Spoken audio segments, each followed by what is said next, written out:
Hello, today we will guide you through how to see everyone on Zoom if you're in a Zoom meeting and only seeing one speaker at a time. Don't worry. Zoom includes a display option that lets you view multiple participants on the screen at once, which is especially helpful during team meetings, classes, or group discussions. In this walkthrough, we'll show you how to switch to the view that makes everyone visible in a grid layout. To begin, open the Zoom app on your device. Make sure you're launching the desktop app, since the layout controls are easiest to find there. Once Zoom opens, give it a moment to fully load so all meeting options appear clearly on screen. Next, open a sample meeting. This can be any meeting where you want to adjust the participant view.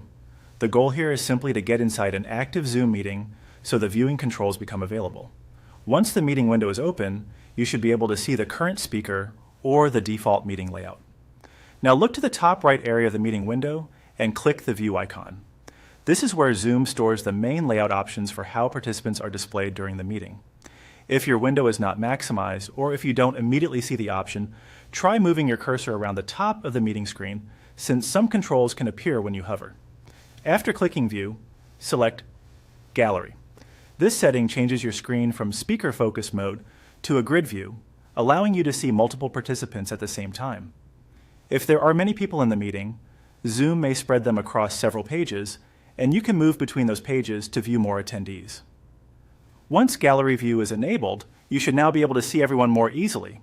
This layout is ideal when you want to keep track of reactions, participation, or simply create a more natural group meeting experience. If Zoom ever switches back to another view, you can return to the same view menu and select Gallery again. That's all it takes to see everyone on Zoom. It's a quick setting, but it can make a big difference in how comfortable and connected your meeting feels. Thanks for following along, and we hope this helps make your next Zoom call easier to manage.